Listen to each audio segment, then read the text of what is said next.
ప్రస్తుతం రాష్ట్ర రాజకీయాల్లో రోజా అంటే ఫైర్ బ్రాండ్ అని పేరు తెచ్చుకుంది. ఒకప్పుడు సినిమాల్లో స్టార్ హీరోయిన్ అయిన ఆమె అంతకంటే ఎక్కువగా రాజకీయాల్లోనే తెలుగు ప్రజలకి చేరువైంది.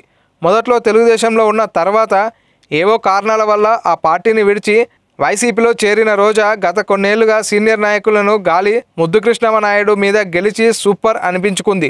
ఇప్పుడు రాష్ట్ర రాజకీయాల్లో ప్రతిరోజు టీడీపీ ప్రభుత్వం మీద తీవ్రస్థాయిలో విరుచుకపడుతూ అధినేత చంద్రబాబును నిద్ర లేకుండా చేస్తుంది. తాజాగా రాష్ట్రపతి అభ్యర్థి రామ్నాథ్ కోవింద్ రాష్ట్రంలో పర్యటించిన అన్ని పార్టీలకు మద్దతు పొందే ప్రయత్నంలో ఉన్నారు. అతను బీజేపీ సీనియర్ నాయకుడు వెంకయ్యనాయుడుతో కలిసి వైసీపీ అధినేత జగన్ని, ఆ పార్టీ ఎమ్మెల్యేలని కలిశారు. ఈ సందర్భంగా వెంకయ్యనాయుడు రోజాని రామ్నాథ్ కోవింద్ పరిచయం చేస్తూ ఈమె ఏపీలో ఫైర్ బ్రాండ్ అని, పొలిటికల్ లీడర్, ఈమెను తట్టుకోవడం ఎవరికి సాధ్యం కాదని ఆమె పరిచయం చేశాడు.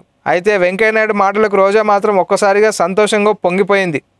అయితే ఇప్పుడు రోజా మీద వెంకయ్యనాయుడు అంతగా అభిమానం పెరిగిపోవడానికి కారణాలు ఏంటా అని తెలుగుదేశం పార్టీ నాయకులు కంగారు పడుతున్నారు. రోజా అంటే హడలిపోతున్న టీడీపీ నాయకులకు వెంకయ్యనాయుడు పొగడ్తలు ఏమాత్రం రుచించలేదని, అది ఇప్పుడు రాజకీయాల్లో వినిపిస్తున్న మాట.